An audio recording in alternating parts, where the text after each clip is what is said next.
Olá, estamos começando mais um programa Cidadania em Debate, uma produção do Tribunal Regional Eleitoral de Mato Grosso em parceria com a TV Assembleia.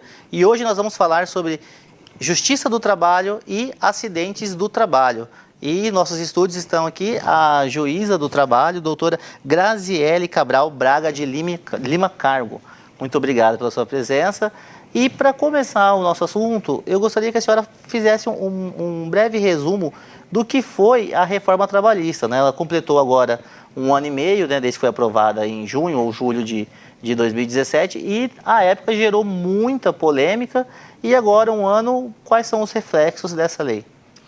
Olá, bom, a reforma trabalhista foi aprovada no dia 11 de novembro de 2017, né? Isso, novembro de 2017, e agora está fazendo 1 ano e meio de vigência da lei que aprovou a reforma trabalhista. A reforma trabalhista trouxe várias alterações necessárias, importantes para o dia a dia do direito, do processo do trabalho, da justiça do trabalho e do cotidiano das empresas, do empregado, do empregador.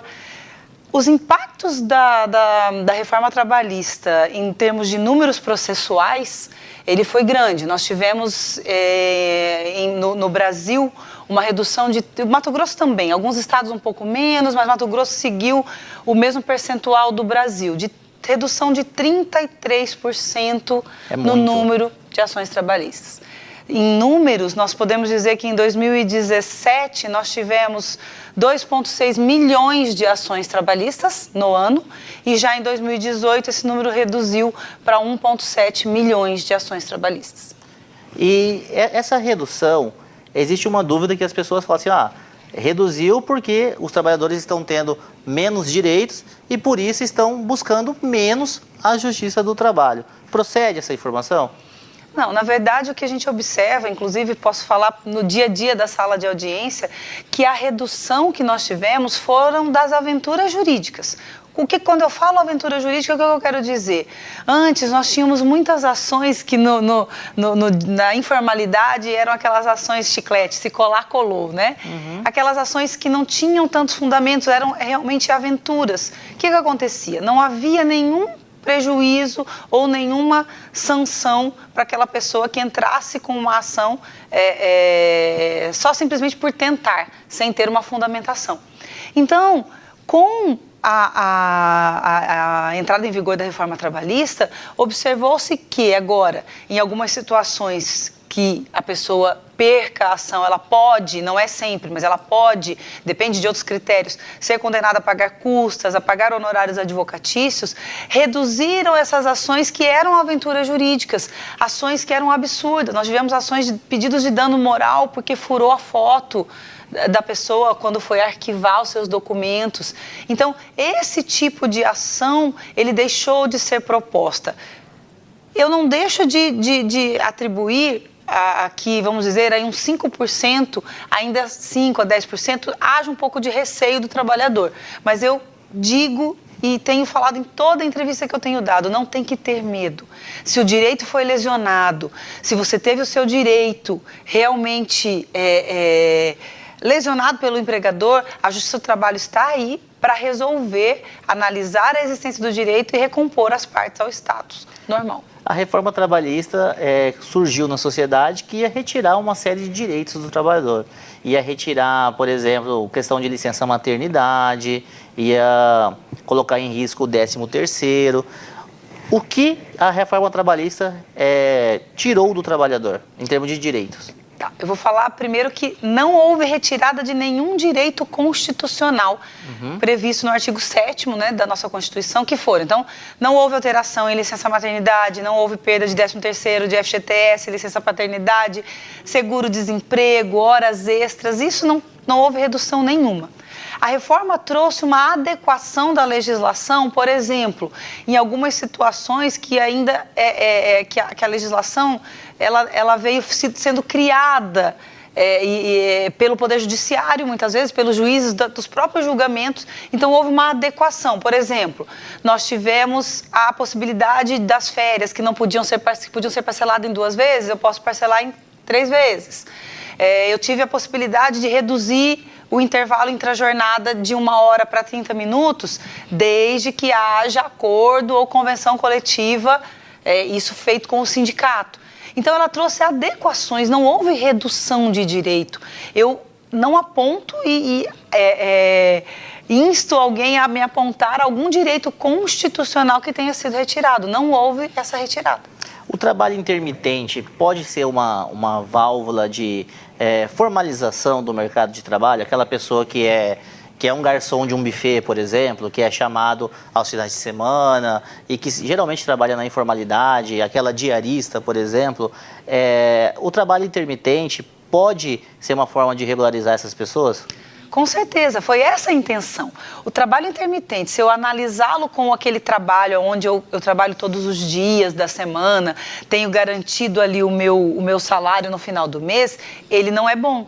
Mas se eu for fazer uma comparação do trabalho intermitente com o bico, né? Porque a gente chama, né, na informalidade de bico, que é aquela pessoa que é contratada por diária, sem uma anotação na carteira de trabalho. O trabalho intermitente vem exatamente para proteger e formalizar, trazer para a formalidade esse trabalhador que antes fazia só bicos.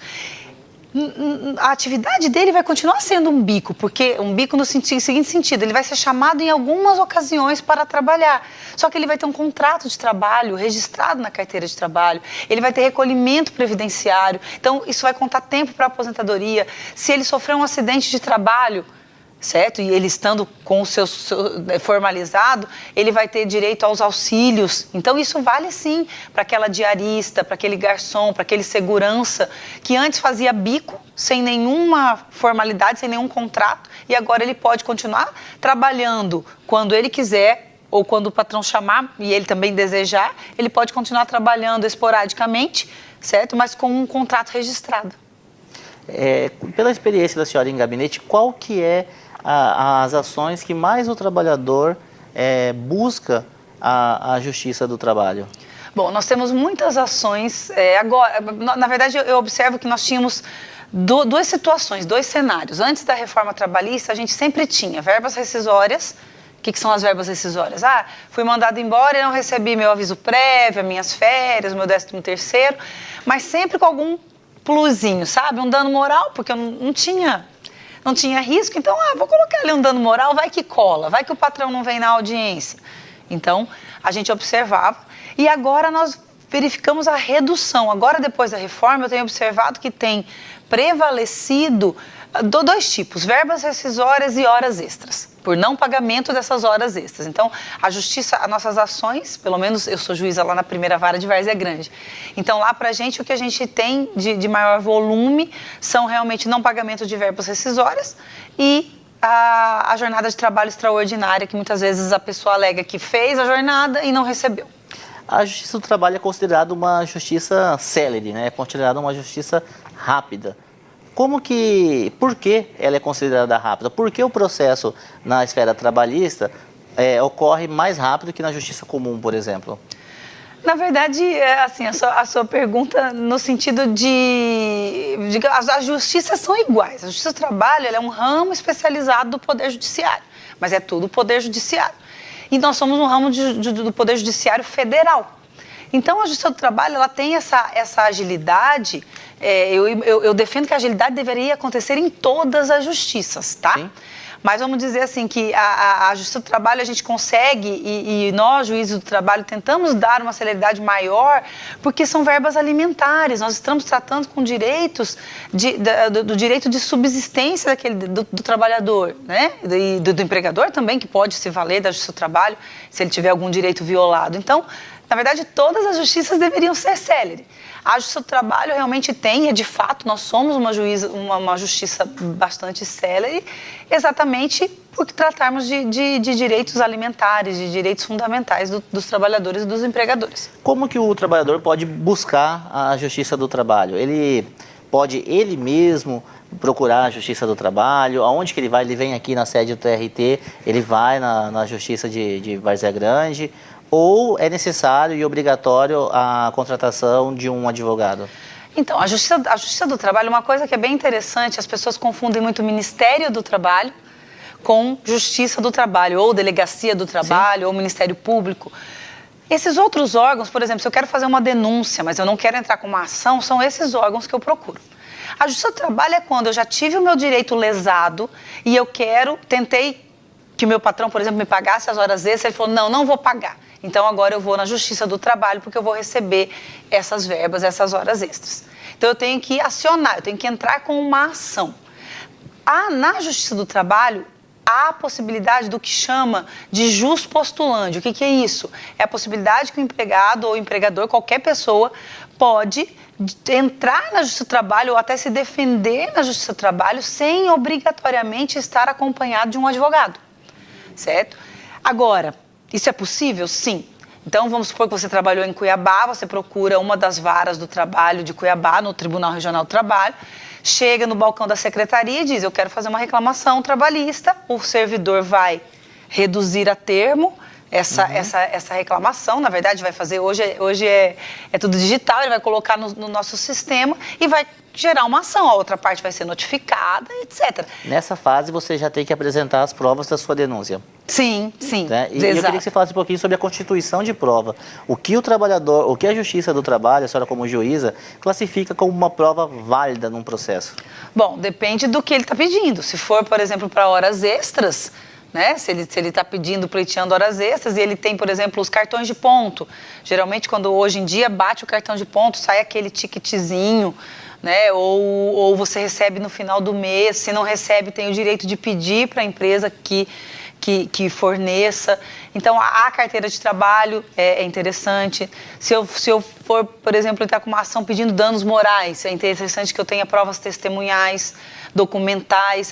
Eu estou sendo tratado discriminatoriamente. Alguma foto, algum áudio. Então, assim, as provas são fundamentais. Eu tenho que ter um mínimo de prova. Então, dependendo do tipo da ação, é o tipo de prova que a pessoa tem que produzir. Tá? No momento de entrar com a ação trabalhista, são as provas documentais. Depois, aí são feitas as provas testemunhais, que são feitas na audiência, que a gente chama de audiência de instrução, aonde o juiz vai ouvir as partes, vai colher o depoimento dessas testemunhas. Eu acabei interrompendo a senhora estava falando da questão que a pessoa pode, ela própria, fazer a denúncia no TRT, né, dar início no seu processo, mas é melhor ir com o advogado? Sim, veja, primeiro, não é uma denúncia, é uma ação. Isso. Ela pode chegar e falar, eu quero entrar com uma ação contra o meu empregado X, meu empregador X, certo? Então, ela faz e não há a obrigatoriedade do advogado. Mas é aconselhável? Não. Por que não? Vai falar, mas pode, mas não é aconselhável? Porque você tem que imaginar que a outra parte ela vai estar assessorada e munida da ajuda de um profissional. Então, sempre que possível, é interessante que a parte esteja acompanhada de um advogado. Eu não tenho dinheiro para pagar o advogado. As faculdades de direito, todas possuem núcleos especializados que fornecem essa assistência judiciária. Então, a pessoa vai lá, vai ser atendida por um estagiário com o professor.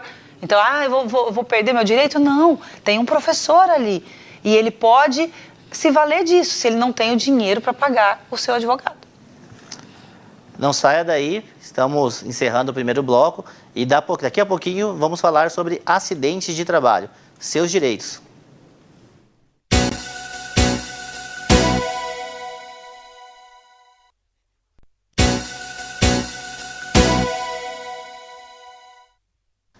Voltamos com o programa Cidadania em Debate e agora, neste segundo bloco, nós vamos falar sobre acidentes do trabalho.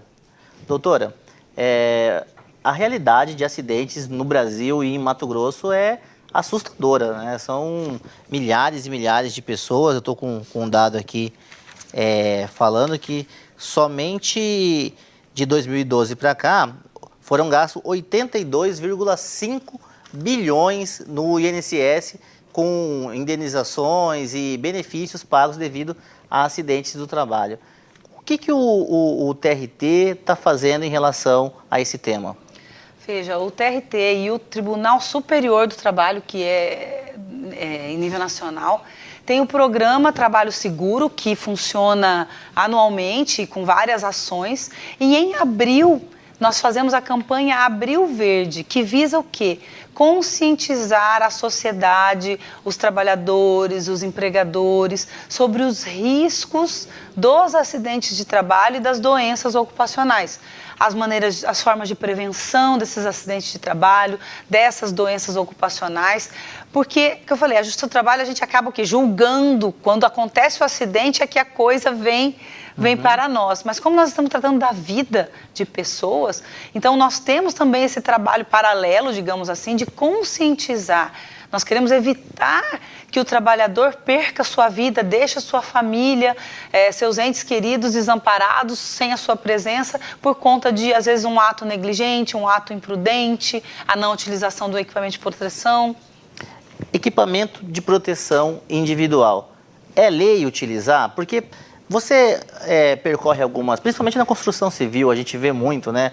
A pessoa acredita que dá trabalho colocar o capacete, colocar a luva, mas é lei e a pessoa que não usa, ela também pode ser punida, né?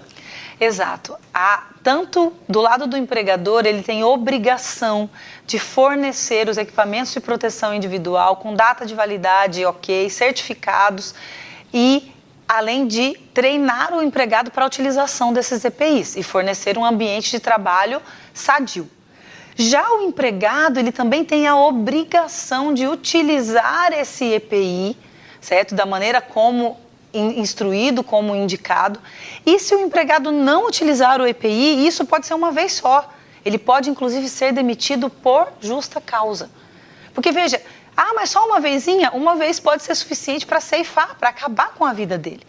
Então, é interessante essa campanha que nós fazemos com propagandas, entrevistas, campanhas, vamos em canteiros de obras, vamos nas escolas, conscientizando da importância de um lado, o empregador fazer a parte dele, fornecendo esses EPIs, oferecendo um ambiente de trabalho seguro, mas do outro lado, o empregado ter a consciência que a vida é dele.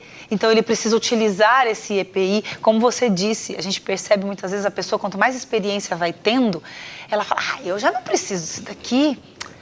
O fulano que acabou de entrar, sim, mas eu já tenho 15 anos que eu sou eletricista, nunca tomei choque, para que eu vou usar aqui essa luva anti-choque? E aí é neste momento, infelizmente, que acontece o acidente de trabalho. É ruim, me incomoda, é calor, o capacete deixa eu suado. Não podemos pensar assim. O equipamento de proteção foi feito para ser utilizado. Se aconteceu o acidente, a senhora deu o exemplo de um eletricista, por exemplo. O eletricista está lá montando o quadro geral, né? Vamos pegar um pouquinho da engenharia.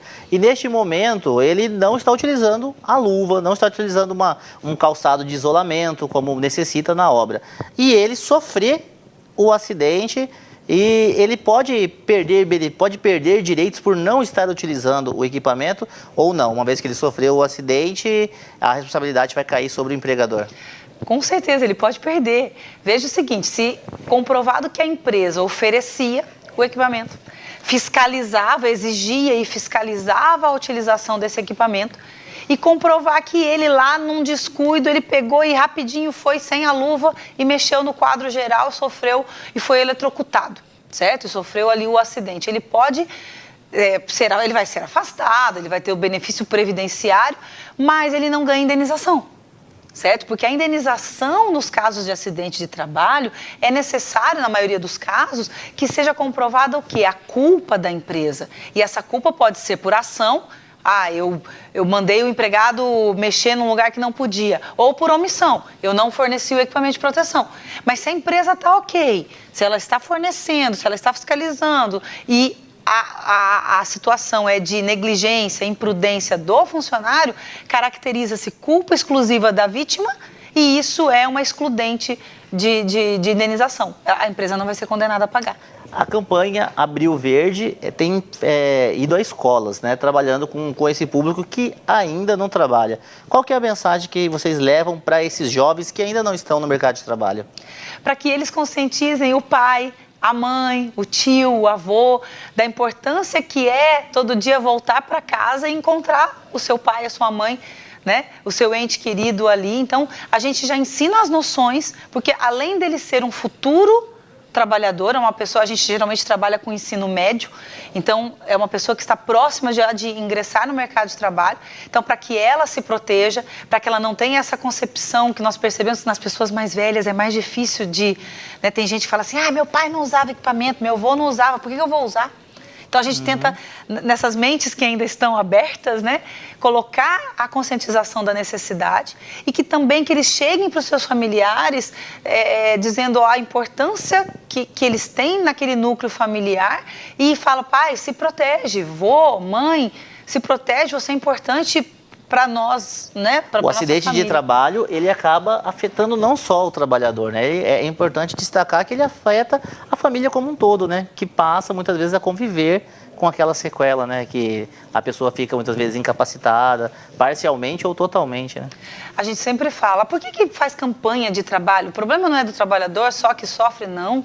Você veja, você falou números. Primeiro, vamos falar da sociedade, né? São 82 bilhões de reais destinados por conta do acidente de trabalho, para benefícios previdenciários.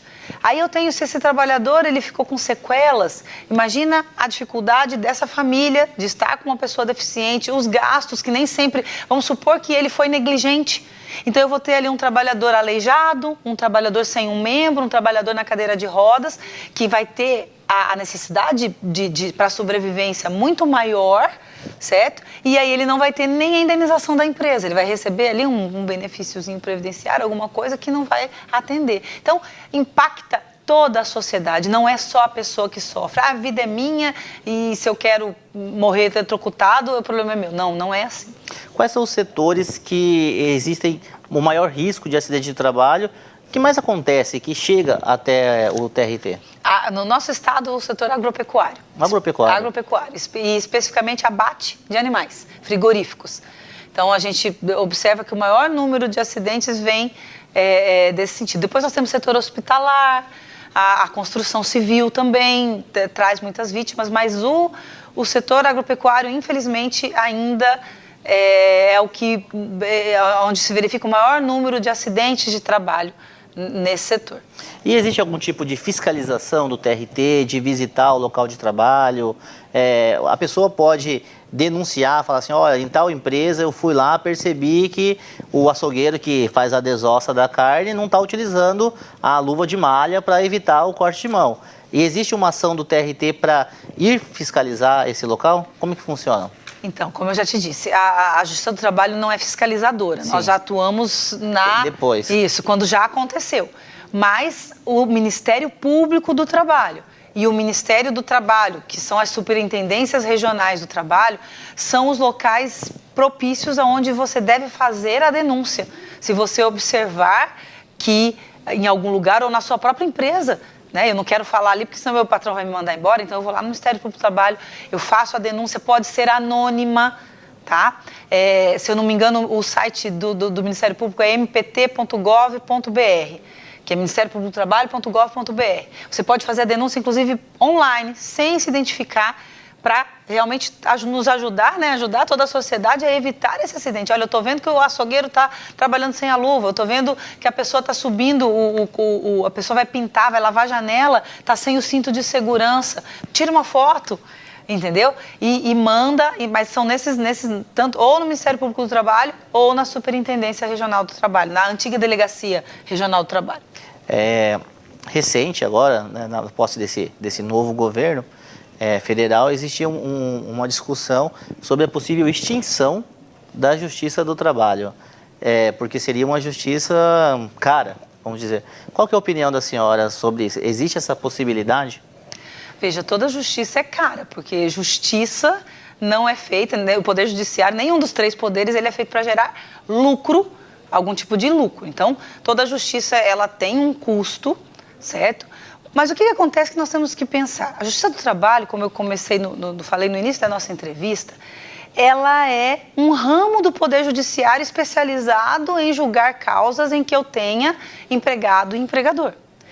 Extinguir a Justiça do Trabalho não vai trazer nenhum tipo de economia. Eu concordo que é possível mudar a logística, tá? Isso eu concordo. Eu acho que o enxugamento das máquinas, isso é importante. Agora, como a mídia está divulgando, extinguir a Justiça do Trabalho. Se eu extinguir a Justiça do Trabalho, eu simplesmente vou tirar as ações que são julgadas aqui e vou ter que colocá-las em outro lugar. Os conflitos vão continuar existindo. Né? Concorda que eu vou continuar tendo um patrão que não paga horas extras, eu vou continuar tendo um empregado que não usa equipamento de proteção, enfim, os conflitos vão existir. E a Justiça do Trabalho, ela é um instrumento de pacificação social no sentido de resolver esse conflito. Ela deixou de existir, eu preciso achar um outro lugar, não pode ficar um vácuo. O direito do trabalho, o processo do trabalho, ele não vai acabar. Então, eu concordo que a Justiça do Trabalho, na verdade, vários setores, né, do nosso país, a Justiça do Trabalho pode sim sofrer uma reformulação para a economia? Acho que sim. Eu sou favorável a todo tipo de mudança, mesmo que se corte alguma coisa, certo? Para enxugar a máquina. Mas extinguir a Justiça do Trabalho, para mim, é um tiro no pé. Não é que ela está defendendo onde ela trabalha, não. Porque nós temos que saber que nós vamos tirar de um lugar e vamos ter que colocar em outro. Isso aí vai gerar gastos do mesmo jeito. Agora, fazer uma logística, ok. Bom, doutora, muito obrigado pela sua presença. Gostaria de deixar uma última mensagem para o trabalhador, para a dona de casa, sobre acidente do trabalho, sobre buscar os seus direitos na Justiça do Trabalho. Sim, eu termino dizendo, em primeiro lugar, em relação a buscar os direitos. Lembre, a reforma trabalhista, ela trouxe adequações no direito do trabalho, mas não tirou direitos. Então, se você tiver o seu direito lesionado, procure o seu advogado, procure o núcleo de prática de uma faculdade e entre com a ação trabalhista e ela será recebida e analisada e julgada. Se você tiver direito, você vai receber. Em relação à prevenção dos acidentes e doenças ocupacionais, lembrem que a responsabilidade não é só do empregador. A responsabilidade é de ambas as partes. A responsabilidade é do empregador de fornecer os equipamentos de proteção, de dar normas, treinamento, de ensinar as normas, respeitar as normas, fazer a utilização dos equipamentos de proteção. Mas o empregado, ele tem que utilizar, ele tem que fazer a sua parte. Ele tem que utilizar, obedecer às normas que são determinadas pela empresa para que ele evite o acidente, porque o maior prejudicado vai ser ele. Tem reflexos na sociedade, mas ele vai ser o principal prejudicado. Eu sempre brinco, eu sempre faço uma brincadeira seguinte: você muitas vezes pode correr o risco de sofrer um acidente por negligência, morrer e depois a sua família aproveitar com outra pessoa. Não é verdade? É verdade. Então é uma brincadeira, mas que espelha, acende aquela luzinha para que a gente se proteja e se previna.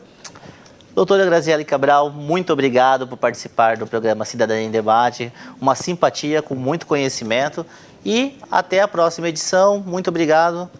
Cidadania em Debate.